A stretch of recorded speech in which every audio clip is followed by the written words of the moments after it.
ಎಲ್ರಿಗೂ ನಮಸ್ಕಾರ. ಇನ್ಫೋಸ್ಟ್ರೀಮ್ ಯೂಟ್ಯೂಬ್ ಚಾನಲ್ಗೆ ಎಲ್ರಿಗೂ ಸ್ವಾಗತ. ಈ ವಿಡಿಯೋದಲ್ಲಿ ನಾವು 5ನೇ ಪ್ರಾಬ್ಲಮ್ ಅನ್ನ ಡಿಸ್ಕಸ್ ಮಾಡ್ತಾ ಹೋಗೋಣ, ಗಾಸ್ ಜಾರ್ಡನ್ ಪ್ರಾಬ್ಲಮ್ ಮೇಲೆ. ಸೊ ಗಾಸ್ ಜಾರ್ಡನ್ ಮತ್ತೆ ಗಾಸ್ ಎಲಿಮಿನೇಷನ್ ಎರಡೂ ಪ್ರಾಬ್ಲಮ್ ಅಲ್ಲೂ ಕೂಡ ನಾವು ವೇರಿಯೇಬಲ್ಸ್ಗಳು ಎಕ್ಸ್ ವೈ ಝೆಡ್ ಅವುಗಳ ವ್ಯಾಲ್ಯೂ ಅನ್ನ ಕಂಡುಹಿಡಿಬೇಕು.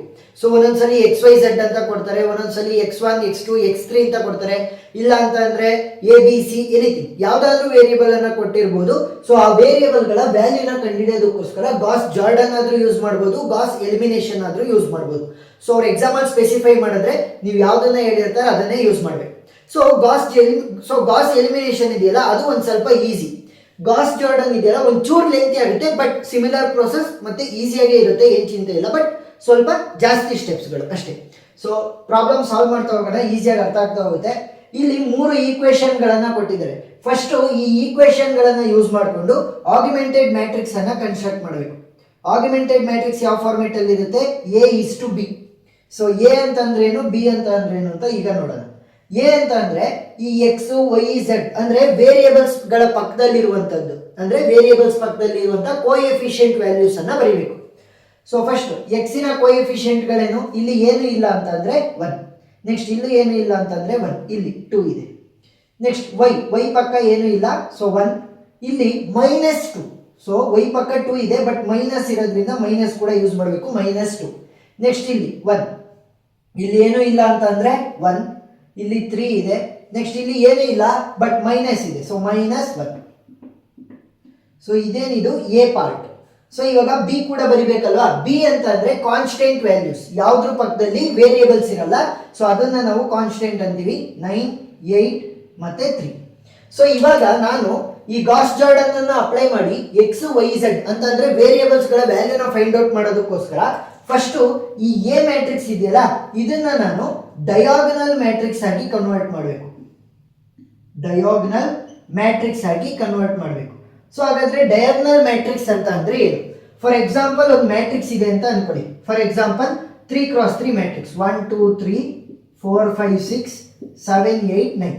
ಸೊ 3x3 ಮ್ಯಾಟ್ರಿಕ್ಸ್ ಅಂತಂದ್ರೆ 3 ರೋಸ್ ಮತ್ತೆ 3 ಕಾಲಮ್ಸ್ ಇರುವಂತ ಮ್ಯಾಟ್ರಿಕ್ಸ್. ಸೊ ಇದನ್ನ ನಾನೇನಾದ್ರೂ ಕೂಡ ಡಯಾಗನಲ್ ಮ್ಯಾಟ್ರಿಕ್ಸ್ ಆಗಿ ಕನ್ವರ್ಟ್ ಮಾಡಬೇಕು ಅಂತಂದ್ರೆ ಡಯಾಗನಲ್ ಎಲಿಮೆಂಟ್ಸ್ ನಾನ್ ಝೀರೋ ಎಲಿಮೆಂಟ್ಸ್ ಆಗಿರ್ತವೆ. ಅಂತಂದ್ರೆ 1 5 9 ಏನಾದ್ರೂ ಕೂಡ ಬರ್ಬೋದು. ಜಸ್ಟ್ ಡಯಾಗನಲ್ ಎಲಿಮೆಂಟ್ಸ್ ಏನಾಗಿರ್ಬೇಕು? 0 ಆಗಿರ್ಬಾರ್ದು. ಡಯಾಗನಲ್ ಎಲಿಮೆಂಟ್ಸ್ ಏನಾಗಿರ್ಬೇಕು? ಆದಷ್ಟು ನಾನ್ ಝೀರೋ ಎಲಿಮೆಂಟ್ಸ್ ಆಗಿರ್ಬೇಕು. ಬಟ್ ಇನ್ನು ಉಳಿದಿರುವಂತಹ ಎಲ್ಲಾ ಎಲಿಮೆಂಟ್ಸ್ ಗಳು ಕೂಡ 0 ಆಗಿರ್ಬೇಕು. ಇಲ್ಲಿ ಡಯಾಗನಲ್ ಎಲಿಮೆಂಟ್ಸ್ ನಾನ್ ಝೀರೋ ಆಗಿರ್ಬೇಕು ಅಂತ ಏನ್ ರೂಲ್ಸ್ ಇಲ್ಲ, 0ನು ಒಂದೊಂದು ಕಂಡೀಷನ್ ಅಲ್ಲಿ ಆಗ್ತವೆ. ಬಟ್ ಇನ್ನು ಉಳಿದಿರೋ ಇರ್ತಾವಲ್ಲ ಡಯಾಗನಲ್ ಎಲಿಮೆಂಟ್ಸ್ ಅನ್ನ ಬಿಟ್ಟು ಇನ್ನು ಉಳಿದಿರುವಂತವು ಅವೆಲ್ಲವೂ ಕೂಡ 0 ಆಗ್ಲೇಬೇಕು. ಸೊ ಅದಕ್ಕೋಸ್ಕರ ನಾವು ಒಂದು ರೋಡ್ ಮ್ಯಾಪ್ ಅನ್ನ ಯೂಸ್ ಮಾಡೋಣ. ಅಂದ್ರೆ ಯಾವ್ದಾದ್ಮೇಲೆ ಯಾವ್ದನ್ನ 0 ಮಾಡ್ಬೇಕು ಅಂತ. ಫಸ್ಟ್ 1 ಅನ್ನ 0 ಮಾಡ್ಬೇಕು, ನೆಕ್ಸ್ಟ್ 2, ನೆಕ್ಸ್ಟ್ 1. ಸೊ ಈ ರೀತಿ. ನೆಕ್ಸ್ಟ್ ಇಲ್ಲಿ 3 1 1. ಸೊ ಈ ರೀತಿ ನೀವು ರೋಡ್ ಮ್ಯಾಪ್ ಅನ್ನ ಹಾಕೊಂಡ್ರೆ ಗೊತ್ತಾಗುತ್ತೆ. ಸೊ ಇದನ್ನ 0 ಮಾಡಾಗಿದೆ, ನೆಕ್ಸ್ಟ್ ಇದನ್ನ 0 ಮಾಡಬೇಕು, ನೆಕ್ಸ್ಟ್ ಇದನ್ನ 0 ಮಾಡಾಗಿದೆ, ನೆಕ್ಸ್ಟ್ ಇದನ್ನ 0 ಮಾಡಬೇಕು. ಅವಾಗ ನಿಮಗೆ ಈಕ್ವೇಶನ್ಸ್ ಬರೆಯೋದಕ್ಕೂ ಕೂಡ ತುಂಬಾ ಈಸಿ ಆಗ್ತಾ ಹೋಗುತ್ತೆ. ಸೊ ಈಕ್ವೇಶನ್ ಕೂಡ ಆದಷ್ಟು ಈಸಿಯಾಗಿ ಹೇಳ್ಕೊಡ್ತಾ ಹೋಗ್ತೀನಿ ನೋಡಿ. So this is row 1, row 2, row 3. So ನಾವು ಇಲ್ಲಿ ಕೇವಲ ರೋ ಆಪರೇಷನ್ಸ್ ಅನ್ನ ಮಾತ್ರ ಅಪ್ಲೈ ಮಾಡೋದು. ರೋ 1, ರೋ 2, ರೋ 3 ಸರಿನಾ? ಇವಾಗ ಫಸ್ಟ್ ಏನ್ ಮಾಡಬೇಕು? ಇಲ್ಲಿ 1 ಅನ್ನ ನಾನು 0 ಮಾಡ್ಬೇಕಲ್ವಾ, ಅದು ಯಾವ ರೋ ಅಲ್ಲಿ ಇದೆ? ರೋ 2. ಸೊ ರೋ 2 ಅಲ್ಲಿ ಚೇಂಜಸ್ ಅನ್ನ ಮಾಡ್ತಾ ಇದೀನಿ. ರೋ 2 ಅಲ್ಲಿ ಇರುವಂತ 1 ಅನ್ನ 0 ಮಾಡಬೇಕು with the reference of is diagonal element. So ಇದರ ಡಯಾಗನಲ್ ಎಲಿಮೆಂಟ್ ಯಾವುದು? 1 which is in row number 1. Simple. So ಇವಾಗ ಏನ್ ಮಾಡಿ ಗೊತ್ತಾ? ರೋ 2 ಅಲ್ಲಿ ಇರುವಂತ 1 ಅನ್ನ ರೋ 1 ಜೊತೆ, ರೋ 1 ಅಲ್ಲಿ ಇರುವಂತ 1 ಅನ್ನ ರೋ 2 ಜೊತೆ ಬರೆದು ಮಧ್ಯದಲ್ಲಿ ಮೈನಸ್ ಹಾಕ್ಬೇಕು. ಸೊ ಇನ್ನೊಂದು ಈಕ್ವೇಶನ್ ಬರೆಯೋಣ, ಈಸಿಯಾಗಿ ಅರ್ಥ ಆಗುತ್ತೆ. ರೋ 3. ಸೊ ಈ ರೋ 3 ಅಲ್ಲಿ ಇರುವಂತ 2 ಗೂ ಕೂಡ 1 is the diagonal element. So 2, so 2 ಅನ್ನ 0 ಮಾಡ್ಬೇಕಲ್ವಾ. ಸೊ ರೋ 3 ಅಲ್ಲಿ ಇದೆ, ಇದರ respective diagonal element is 1 which is in row number 1. So ಅದರ ರೆಫರೆನ್ಸ್ ಅನ್ನ ತಗೋಬೇಕು. ರೋ 3 ಅಲ್ಲಿ ಇರುವಂತ 2 ಅನ್ನ ರೋ 1 ಜೊತೆ ಬರಿಬೇಕು, ರೋ 1 ಅಲ್ಲಿ ಇರುವಂತ 1 ಅನ್ನ ರೋ 3 ಜೊತೆ ಬರಿಬೇಕು, ಮಧ್ಯ ಮೈನಸ್ ಹಾಕ್ಬೇಕು ಅಷ್ಟೇ. ಸೊ ಈಗ ಆದಷ್ಟು ಸಿಂಪ್ಲಿಫೈ ಮಾಡೋದಕ್ಕೆ ಟ್ರೈ ಮಾಡಿ. 1 into R2 will be R2 ಅಲ್ವಾ, 1 into R1 will be R1, 1 into R3 will be R3. So ಮತ್ತೆ ಮಲ್ಟಿಪ್ಲೈ ಮಾಡುವಂತ ಅವಶ್ಯಕತೆ ಇಲ್ಲ. ಸೊ ಇವಾಗ ಆದಷ್ಟು ಸಿಂಪ್ಲಿಫೈ ಮಾಡಿದೀನಿ. ಈಗ ನನ್ನ ಅಪ್ಡೇಟೆಡ್ ಆಗ್ಯುಮೆಂಟೆಡ್ ಮ್ಯಾಟ್ರಿಕ್ಸ್ ಏನಾಗುತ್ತೆ? ನಾನು ಕೇವಲ ಆಪರೇಷನ್ಸ್ ಅನ್ನ ರೋ 2 ಮತ್ತೆ ರೋ 3 ಗೆ apply ಮಾಡ್ತಿರೋದ್ರಿಂದ rho 1 will be as it is from the previous step. ಸರಿನಾ. ನೆಕ್ಸ್ಟ್ ನಾನು ಈ ಎರಡು ಈಕ್ವೇಶನ್ಸ್ ಗಳನ್ನ ಏನಕ್ಕೆ ಅಪ್ಲೈ ಮಾಡ್ತಿರೋದು, ಈ 1 ಅನ್ನ 0 ಮಾಡೋದಕ್ಕೆ, ಈ 2 ಅನ್ನ 0 ಮಾಡೋದಕ್ಕೆ. ಸೊ ಡೈರೆಕ್ಟ್ ಆಗಿ ಬರೀರಿ ಅಷ್ಟೇ, 0 0. ನೆಕ್ಸ್ಟ್ ಈ ಪೊಸಿಷನ್ ನಲ್ಲಿ ಏನ್ ವ್ಯಾಲ್ಯೂ ಬರುತ್ತೆ ಅಂತ ನೋಡಬೇಕು. ಸೊ ಮೊದಲನೇ ಈಕ್ವೇಶನ್ ಅನ್ನ ಯೂಸ್ ಮಾಡೋಣ, that is R2 minus R1. Simple. -2 is the R2 value minus ಇದರ ರೆಸ್ಪೆಕ್ಟಿವ್ R1 ವ್ಯಾಲ್ಯೂ ಏನು 1. -2 -1, minus into minus plus, but greater sign is minus. 2 plus 1 will be 3, so -3. Next R2 value ಏನಿದೆ 3, R1 value ಏನಿದೆ 1. 3 minus 1 ಅಂತ ಅಂದ್ರೆ 2. R2 value ಏನಿದೆ 8, R1 value ಏನಿದೆ 9. So 8 minus 9 ಅಂತ ಅಂದ್ರೆ -1. ಸಿಂಪಲ್. ಸೊ ಇವಾಗ ನೆಕ್ಸ್ಟ್ ಈಕ್ವೇಶನ್ ಗೆ ಹೋಗೋಣ. R3 minus 2 into R1 ಅಲ್ವಾ. ಸೊ R3 ವ್ಯಾಲ್ಯೂ ಏನಿದೆ 1 minus 2 into ಇದರ ರೆಸ್ಪೆಕ್ಟಿವ್ R1 ವ್ಯಾಲ್ಯೂ ಏನು 1. ಸೊ 1 minus 2 ಅಂತ ಅಂದ್ರೆ -1. ನೆಕ್ಸ್ಟ್ R3 ವ್ಯಾಲ್ಯೂ ಏನಿದೆ -1 minus 2 into ಇದರ respective R1 value is 1. -1 minus 2, minus into minus plus, but greater sign is minus. 2 plus 1 will be 3, so -3. Next R3 value ಏನಿದೆ 3 minus 2 into ಇದರ respective R1 value ಏನು 9. So 3 minus 9 2s 18 ಅಂತ ಅಂದ್ರೆ ಎಷ್ಟಾಗುತ್ತೆ 3 minus 18, so it will be -15. ಈಗ ಮೊದಲನೇ diagonal element ಕೆಳಗಡೆ ಇರುವಂತ ವ್ಯಾಲ್ಯೂಗಳನ್ನ 0 ಮಾಡಿದೆ. ನೆಕ್ಸ್ಟ್ ಯಾವುದಕ್ಕೆ ಹೋಗಬೇಕು, ನಾನು ರೋಡ್ ಮ್ಯಾಪ್ ಹಾಕೊಟ್ಟಿದ್ದೀನಿ. ನೆಕ್ಸ್ಟ್ ಈ ಎಲಿಮೆಂಟ್ ಅನ್ನ 0 ಮಾಡಬೇಕು. ಇಲ್ಲಿ ಇದ್ದಂತಹ ಎರಡು ಎಲಿಮೆಂಟ್ ಗಳನ್ನ 0 ಮಾಡಿದ್ವಿ. ಸೊ ಈಗ ಈ ಪೊಸಿಷನ್ ಅಲ್ಲಿ ಇರುವಂತ ಎಲಿಮೆಂಟ್ ಅನ್ನ 0 ಮಾಡಬೇಕು. What is that, -1. ಸೊ -1 ಯಾವ ರೋ ಅಲ್ಲಿ ಇದೆ, this is row 1, this is row 2, this is row 3 ಅಲ್ವಾ. ಸೊ ರೋ 3 ಅಲ್ಲಿ ಇದೆ. ರೋ 3 ಅಲ್ಲಿ ನಾನು ಚೇಂಜಸ್ ಅನ್ನ ಮಾಡಬೇಕು. ಇದರ ರೆಸ್ಪೆಕ್ಟಿವ್ ಡಯಾಗ್ನಲ್ ಎಲಿಮೆಂಟ್ ಯಾವುದು -3. ಸೊ ಅದು ಯಾವ ರೋ ಅಲ್ಲಿ ಇದೆ, ರೋ 2 ಅಲ್ಲಿ ಇದೆ. ಸೊ ರೋ 2 ರೆಫರೆನ್ಸ್ ಅನ್ನ ತಗೋಬೇಕು. ಸಿಂಪಲ್ ಟೆಕ್ನಿಕ್ ಏನು, R3 ಅಲ್ಲಿ ಇರುವಂತ -1 ಅನ್ನ R2 ಜೊತೆ ಬರೀರಿ, R2 ಅಲ್ಲಿ ಇರುವಂತ -3 ಅನ್ನ R3 ಜೊತೆ ಬರೀರಿ, ಮಧ್ಯ ಮೈನಸ್ ಹಾಕ್ರಿ. -3 R3 minus into minus plus 1 into R2 ಅಂತಂದ್ರೆ ಏನು R2. ಸರಿನಾ. ಸೊ ಇವಾಗ ನಮಗೆ ಈಕ್ವೇಶನ್ ಸಿಕ್ಕಿದೆ. ಕೇವಲ R3 ಗೆ ಮಾತ್ರ ಅಪ್ಲೈ ಮಾಡ್ತಿರೋದ್ರಿಂದ ನಮ್ಮ ಆರ್ಗ್ಯುಮೆಂಟೆಡ್ ಮ್ಯಾಟ್ರಿಕ್ಸ್ ಅಲ್ಲಿ ಫಸ್ಟ್ ರೋ ಮತ್ತೆ second row will be remaining as it is. So 1 1 1 is to 9. Next 0 -3 2 is to -1. ಸರಿನಾ. ಈಗ ಏನದು ಈಕ್ವೇಶನ್ ತಗೊಂಡಿರೋದು, -3 R3 ಪ್ಲಸ್ R2 ಅಲ್ವಾ. ಸೊ -3 R3 ವ್ಯಾಲ್ಯೂ ಏನಿದೆ 0 ಪ್ಲಸ್ R2 ವ್ಯಾಲ್ಯೂ ಇದರ ರೆಸ್ಪೆಕ್ಟಿವ್ R2 ವ್ಯಾಲ್ಯೂ ತಗೋಬೇಕು. ಏನದು 0. 0 into anything will be 0, 0 plus 0 will be 0. Next -3 into R3 value ಏನಿದೆ -1. ಸೊ R2 ಇದರ ರೆಸ್ಪೆಕ್ಟಿವ್ R2 ವ್ಯಾಲ್ಯೂ ಏನಿದೆ -3. Minus into minus plus 3 1s are 3, plus into minus -3, plus 3 -3 cancel ಆಗಿ 0 ಆಯ್ತು. So ಈ position ಅನ್ನ ನಾನು 0 ಮಾಡಬೇಕಿತ್ತು, 0 ಮಾಡಿದ್ದೀನಿ. ನೆಕ್ಸ್ಟ್ R3 ವ್ಯಾಲ್ಯೂ ಏನಿದೆ -3 ಪ್ಲಸ್ R2 ವ್ಯಾಲ್ಯೂ ಏನಿದೆ ಇದರ respective R2 value is 2, minus into minus plus 3 3s are 9 plus 2. So 9 plus 2 ಅಂತಂದ್ರೆ 11 ಆಯಿತು. Next R3 value is -15. So -15 ಇದರ ರೆಸ್ಪೆಕ್ಟಿವ್ R2 ವ್ಯಾಲ್ಯೂ ಏನಿದೆ -1, minus into minus plus 15 3s are 45 plus into minus -1. So 45 -1 ಅಂತಂದ್ರೆ ಎಷ್ಟಾಯ್ತು 44. ಈಗ ನಾನು ಹಾಕೊಟ್ಟಿದ್ದ road map ಪ್ರಕಾರ ಈ ಎಲಿಮೆಂಟ್ 0 ಆಯ್ತು, ಈ ಎಲಿಮೆಂಟ್ 0 ಆಯ್ತು, ಈ ಎಲಿಮೆಂಟ್ 0 ಆಯ್ತು. ನೆಕ್ಸ್ಟ್ ಇಲ್ಲಿ, ನೆಕ್ಸ್ಟ್ ಇಲ್ಲಿ, ನೆಕ್ಸ್ಟ್ ಇಲ್ಲಿ. ಸರಿನಾ. ಇವಾಗ ಡಯಾಗ್ನಲ್ ಎಲಿಮೆಂಟ್ಸ್ ಅನ್ನ ಪ್ರತಿಯೊಂದು ಸ್ಟೆಪ್ ಅಲ್ಲೂ ಮಾರ್ಕ್ ಮಾಡ್ಕೊಳ್ಳಿ, ಅವಾಗ ಗೊತ್ತಾಗ್ತಾ ಹೋಗುತ್ತೆ. ಈಗ ನಾನು ಯಾವ ಎಲಿಮೆಂಟ್ ಅನ್ನ 0 ಮಾಡಬೇಕು, 2 ಅನ್ನ 0 ಮಾಡಬೇಕು. ಸರಿನಾ. ಇದರ ರೆಸ್ಪೆಕ್ಟಿವ್ ಡಯಾಗ್ನಲ್ ಎಲಿಮೆಂಟ್ ಯಾವುದು 11, ನೆನಪಿರಲಿ.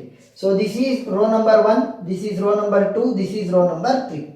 ರೋ 2 ಅಲ್ಲಿರುವಂತ 2 ಅನ್ನ ನಾನು 0 ಮಾಡಬೇಕು. ಸೊ ರೋ 2 ಗೆ ಆಪರೇಷನ್ ಅನ್ನ ಅಪ್ಲೈ ಮಾಡಿ ಯಾರ ರೆಫರೆನ್ಸ್ ಅನ್ನ ತಗೋಬೇಕು, ಇದರ diagonal element 11 which is in row number 3. Simple technique ಏನು, ರೋ 3 ಅಲ್ಲಿರುವಂತ 11 ಅನ್ನ ರೋ 2 ಜೊತೆ ಬರೀರಿ, ರೋ 2 ಅಲ್ಲಿರುವಂತ 2 ಅನ್ನ ರೋ 3 ಜೊತೆ ಬರೀರಿ. ಸೊ ಮಧ್ಯದಲ್ಲಿ ಮೈನಸ್. ಈಗ 2 ಮತ್ತೆ 11 ಏನಾದರೂ ಡಿವೈಡ್ ಆಗ್ತವ ಒಂದೇ ಟೇಬಲ್ ಇಂದ, ಇಲ್ಲ. ಸೊ ಏನು simplify ಮಾಡೋದಕ್ಕಾಗಲ್ಲ. A is to B ನನ್ನ ಆರ್ಗ್ಯುಮೆಂಟೆಡ್ ಮ್ಯಾಟ್ರಿಕ್ಸ್. R2 ಗೆ ಆಪರೇಷನ್ ಅನ್ನು ಅಪ್ಲೈ ಮಾಡ್ತಿರೋದ್ರಿಂದ R1 ಮತ್ತೆ R3 ಪ್ರೀವಿಯಸ್ ಸ್ಟೆಪ್ ಇಂದನೇ ಸೇಮ್ 9 0 0 11 44 ಸರಿನಾ. ಸೊ ಒಂದನ್ನ ನೆನ್ಪಿಟ್ಕೊಳ್ಳಿ, ಒಂದು ಸಲ 0 ಆಯ್ತು ಅಂತಂದ್ರೆ ಅದು ಚೇಂಜ್ ಆಗಲ್ಲ ಸರಿನಾ. ನೀವು 0 ಅಂತಾನೆ ಡೈರೆಕ್ಟ್ ಆಗಿ ಬರೀರಿ, ಏನಾಗಲ್ಲ. So 11 into R2 minus 2 into R3 ಅಲ್ವಾ. ಸೊ ಈ ಪೊಸಿಷನ್ ವ್ಯಾಲ್ಯೂ R2 ವ್ಯಾಲ್ಯೂ ಏನಿದೆ -3, 11 ಇಂಟು -3 ಮೈನಸ್ 2 ಇಂಟು ಇದರ ರೆಸ್ಪೆಕ್ಟಿವ್ R3 ವ್ಯಾಲ್ಯೂ ಏನಿದೆ 0 into anything will be 0. So -3 into 11 ಏನಾಗುತ್ತೆ -33. ನೆಕ್ಸ್ಟ್ 11 ಇಂಟು R2 ವ್ಯಾಲ್ಯೂ ಏನಿದೆ 2 ಮೈನಸ್ 2 ಇಂಟು ಇದರ ರೆಸ್ಪೆಕ್ಟಿವ್ R3 ವ್ಯಾಲ್ಯೂ ಏನಿದೆ 11 2s are 22, 11 2s are 22, 22 minus 22 0. So ಈ position ಅನ್ನು 0 ಮಾಡಬೇಕಿತ್ತು, 0 ಮಾಡಿದೀವಿ. ನೆಕ್ಸ್ಟ್ R2 ವ್ಯಾಲ್ಯೂ ಇಸ್ -1, ಇದರ ರೆಸ್ಪೆಕ್ಟಿವ್ R3 ವ್ಯಾಲ್ಯೂ ಏನಿದೆ 44. ಸೊ ವ್ಯಾಲ್ಯೂ ಏನಾಗುತ್ತೆ 11 ಇಂಟು -1 ಅಂತಂದ್ರೆ -11 ಮೈನಸ್ 2 ಇಂಟು 44 ಎಷ್ಟಾಗುತ್ತೆ 88. So minus into minus plus but greater sign is minus. 88 plus 11 ಅಂತಂದ್ರೆ 99 ಆಯ್ತು. So right 99. ಈಗ ನೀವು ಬೇಕಿದ್ರೆ ಇಲ್ಲಿ ಆರಾಮಾಗಿ ನೀವು ಸೊ ಇವಾಗ ಇಲ್ಲಿ ಬೇಕಿದ್ರೆ ನೀವು ಆರಾಮಾಗಿ ಸಿಂಪ್ಲಿಫೈ ಮಾಡ್ಬೋದು. ಯಾಕೆ ಗೊತ್ತಾ, 11 ಇಂದ 44 ಡಿವೈಡ್ ಆಗುತ್ತೆ, ನೀವು ಆದಷ್ಟು ಸಿಂಪ್ಲಿಫೈ ಮಾಡ್ಬೋದು ಬೇಕಿದ್ರೆ. ನೆಕ್ಸ್ಟ್ ಇಲ್ಲಿ 33 ಮತ್ತೆ 99 ಅಂತ ನೋಡಿದ್ರೆ 33 ಇಂದ 99 ಕೂಡ ಡಿವೈಡ್ ಆಗುತ್ತೆ. ಸೊ ಅದಕ್ಕೋಸ್ಕರ ನೀವು ಆದಷ್ಟು ಸಿಂಪ್ಲಿಫೈ ಮಾಡ್ಕೋಬಹುದು. ಸೊ ಸಿಂಪ್ಲಿಫೈ ಮಾಡ್ಕೊಳ್ಳೋಣ, ಈಸಿ ಆಗ್ತಾ ಹೋಗುತ್ತೆ ಮುಂದೆ ಪ್ರೋಸೆಸ್ ಅಲ್ಲಿ, ಅದಕ್ಕೋಸ್ಕರ. ಸೊ ಇವಾಗ R3 ಗೆ ಆಪರೇಷನ್ ಅನ್ನ ಅಪ್ಲೈ ಮಾಡ್ತೀನಿ. R3 ಡಿವೈಡೆಡ್ ಬೈ 11 ಮಾಡ್ತೀನಿ ಸರಿನಾ. Next R2, so R2 divided by -33 ಅನ್ನ ಮಾಡ್ತೀನಿ. -33 ಹಾಕಿ ಇದನ್ನ ಆದಷ್ಟು 1 ಆಗಿ ಕನ್ವರ್ಟ್ ಮಾಡ್ಕೊಂಡ್ರೆ ನನಗೆ ಈಸಿ ಆಗ್ತಾ ಹೋಗುತ್ತೆ. ಯಾಕಂತಂದ್ರೆ ನಾನು ಆದಷ್ಟು ಟ್ರೈ ಮಾಡ್ತಿರೋದೇನು ಎ ಮ್ಯಾಟ್ರಿಕ್ಸ್ ಅನ್ನ ಡಯಾಗ್ನಲ್ ಮ್ಯಾಟ್ರಿಕ್ಸ್ ಕನ್ವರ್ಟ್ ಮಾಡೋದಕ್ಕೆ. ಸೊ ಅದಕ್ಕೋಸ್ಕರ ಏನ್ ಮಾಡ್ತೀನಿ, ಈ -33 ಅನ್ನೇ ಬರ್ಕೊಂತೀನಿ. ಒಂದೇ ಟೇಬಲ್ ಇಂದ ಡಿವೈಡ್ ಆಗ್ತವೆ ಅಂತಂದ್ರೆ ಆದಷ್ಟು ಸಿಂಪ್ಲಿಫೈ ಮಾಡ್ಕೊಳ್ಳಿ, ನಿಮಗೆ ಪ್ರೊಸೀಜರ್ ಈಸಿ ಆಗ್ತಾ ಹೋಗುತ್ತೆ. A is to B which will be equal to, so row 1 ಗೆ ನಾವು ಆಪರೇಷನ್ ಅನ್ನು ಅಪ್ಲೈ ಮಾಡ್ತಿಲ್ಲ, so row 1 will be as it is.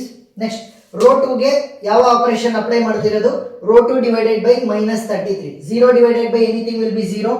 -33 by -33, minus minus cancel, 33 ones are 33. 0 divided by 33 will be 0 itself. 99 divided by -33 ಏನಾಗುತ್ತೆ -3. Next R3 ಗೆ ಯಾವ operation apply ಮಾಡ್ತಿರೋದು, R3 divided by 11. 0 divided by anything will be 0, 0 divided by anything will be 0. 11 divided by 11 ಅಂತ ಅಂದ್ರೆ 1 is to 44 divided by 11 ಅಂತ ಅಂದ್ರೆ 4 ಆಯ್ತು. So ಇವಾಗ ನೋಡಿ ಆದಷ್ಟು ಸಿಂಪ್ಲಿಫೈ ಆಯ್ತಲ್ವಾ. ಸೊ ಅದಕ್ಕೋಸ್ಕರ ನನಗೆ ಈಸಿ ಆಗುತ್ತೆ ಪ್ರಾಬ್ಲಮ್ ಅನ್ನ ಸಾಲ್ವ್ ಮಾಡೋದಕ್ಕೆ. ಈಗ ಈ ಎಲಿಮೆಂಟ್ 0 ಆಯ್ತು ಅಂತಂದ್ರೆ ನೆಕ್ಸ್ಟ್ ಈ ಎಲಿಮೆಂಟ್, ನೆಕ್ಸ್ಟ್ ಈ ಎಲಿಮೆಂಟ್. ಸೊ ಇನ್ನ 2 ಎಲಿಮೆಂಟ್ ಅನ್ನ 0 ಮಾಡಬೇಕು. ಸೊ ಅವು ಯಾವ ರೋ ಅಲ್ಲಿ ಇದೆ, row 1, row 2, row 3. So row 1 ಅಲ್ಲಿ ಇದಾವೆ ಎಲಿಮೆಂಟ್ಗಳು. ಸೊ ರೋ 1 ಗೆ ಆಪರೇಷನ್ ಅನ್ನ ಅಪ್ಲೈ ಮಾಡೋಣ. ಈ ಎಲಿಮೆಂಟ್ 0 ಮಾಡಬೇಕಲ್ವಾ. ಸೊ ಇದರ ರೆಸ್ಪೆಕ್ಟಿವ್ ಡಯಾಗ್ನಲ್ ಎಲಿಮೆಂಟ್ ಎಲ್ಲಿದೆ ನೋಡಿ, ಇಲ್ಲಿ ರೋ 3 ಅಲ್ಲಿ ಇದೆ, ದಟ್ ಈಸ್ 1. ಸೊ ರೋ 3 ಅಲ್ಲಿ ಇದೆ. ಸಿಂಪಲ್ ಟೆಕ್ನಿಕ್ ಏನು, ರೋ 3 ಅಲ್ಲಿರುವಂತ 1 ಅನ್ನ ರೋ 1 ಜೊತೆ, ರೋ 1 ಅಲ್ಲಿರುವಂತ 1 ಅನ್ನ ರೋ 3 ಜೊತೆ, ಮಧ್ಯ minus. 1 into R1 will be R1, 1 into R3 will be R3 it self. So ಮತ್ತೆ ಮಲ್ಟಿಪ್ಲೈ ಮಾಡುವಂತ ಅವಶ್ಯಕತೆ ಇಲ್ಲ. ಸೊ ಇವಾಗ ನಾವು ಕೇವಲ R1 ಗೆ ಮಾತ್ರ ಆಪರೇಷನ್ ಅನ್ನು ಅಪ್ಲೈ ಮಾಡಿರೋದ್ರಿಂದ ಚೇಂಜಸ್ ಏನಾಗುತ್ತೆ, ಅದು ಕೇವಲ R1 ಅಲ್ಲಿ ಮಾತ್ರ ಆಗುತ್ತೆ. ಸೊ ರೋ 2 ಮತ್ತೆ row 3 will be as it is. 0 1 0 -3, 0 0 1 is to 4 ಸರಿನಾ. R1 minus R3, R1 value is 1, R3 value is 0. 1 minus 0 ಅಂತಂದ್ರೆ 1. R1 value is 1, R3 value is 0. 1 minus 0 ಅಂತಂದ್ರೆ 1. R1 value is 1, R3 value is 1. So 1 minus 1 ಅಂತಂದ್ರೆ 0. R1 value is 9, R3 value is 4. So 9 minus 4 ಅಂತಂದ್ರೆ 5.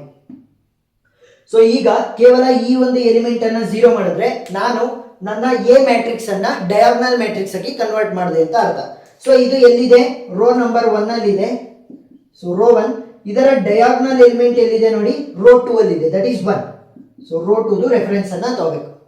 So row 2 ಅಲ್ಲಿ ಇರುವಂತ 1 ಅನ್ನ rho 1 ಜೊತೆ, rho 1 ಅಲ್ಲಿ ಇರುವಂತ 1 ಅನ್ನ ರೋ 2 ಜೊತೆ, ಮಧ್ಯ ಮೈನಸ್.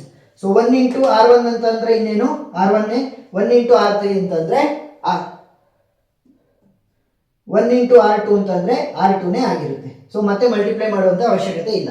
ಸೊ ಈಗ ಕೇವಲ R1 ಗೆ ಮಾತ್ರ ಆಪರೇಷನ್ ಅನ್ನು ಅಪ್ಲೈ ಮಾಡಿರೋದ್ರಿಂದ R2 ಮತ್ತೆ R3 ಇಲ್ಲಿ ಏನ್ ವ್ಯಾಲ್ಯೂಸ್ ಇದ್ದು ಅವು ಹಾಗೆ ಉಳ್ಕೊಂತಾರೆ ಸರಿನಾ. So 0 1 0 is to -3, 0 0 1 is to 4. So R1 minus R2, 1 minus 0 will be 1, 1 minus 1 will be 0, 0 minus 0 will be 0, 5 minus minus 3 ಏನು 5 minus R2 ಅಲ್ಲಿ ಏನಿದೆ minus 3, minus into minus plus, so 5 plus 3 ಅಂತಂದ್ರೆ 8. ಈಗ ನಾವು ಈಸಿಯಾಗಿ ಎಕ್ಸ್ ವೈ ಝೆಡ್ ವ್ಯಾಲ್ಯೂನ ಕಂಡುಹಿಡಿಬಹುದು. ಫಸ್ಟ್ ಕೆಳಗಡೆಯಿಂದ ಶುರು ಮಾಡಿ, ಸರಿನಾ? ಇವೆಲ್ಲ ಎಕ್ಸ್ ಕೋಎಫಿಷಿಯೆಂಟ್ಸ್, ಇವೆಲ್ಲ ವೈ ಕೋಎಫಿಷಿಯೆಂಟ್ಸ್, ಇವೆಲ್ಲ ಝೆಡ್ ಕೋಎಫಿಷಿಯೆಂಟ್ಸ್ ಅಲ್ವಾ ಸ್ಟಾರ್ಟಿಂಗ್ ಬರ್ಕೊಂಡಿದ್ರ ಪ್ರಕಾರ? ಎಸ್. ಸೊ ಇವಾಗ 0 into x plus 0 into y plus 1 into z will be equal to 4. 0 into anything will be 0, 0 into anything will be 0. So 1z will be equal to 4, z will be equal to 4 divided by 1 which will be equal to 4. So z value ಸಿಕ್ತು 4. Next y ವ್ಯಾಲ್ಯೂನ ಕಂಡುಹಿಡಿಬಹುದು. ಯಾವ ರೀತಿ? 0 into y, 0 into x plus 1 into y plus 0 into z will be equal to minus 3. So ಇದನ್ನೆಲ್ಲ ನೀವು exam ಅಲ್ಲಿ ತೋರಿಸಬೇಕು ಬರ್ದಿರೋದನ್ನ, ಸರಿನಾ? ನಾನು ಇಲ್ಲಿ ಬರಿತಾ ಇದ್ದೀನಿ ಅಷ್ಟೇ, ನೀವು ನೆಕ್ಸ್ಟ್ ಸ್ಟೆಪ್ ಅಲ್ಲಿ ಬರಿತಾ ಹೋಗಿ ಅಷ್ಟೇ ವ್ಯಾಲ್ಯೂಗಳನ್ನ ಕಂಡುಹಿಡಿಯೋದಕ್ಕೆ. 0 into anything will be 0, 0 into anything will be 0. So 1y will be equal to minus 3. y will be equal to minus 3 by 1. So value ಏನಾಗುತ್ತೆ? minus 3. y value is equal to minus 3.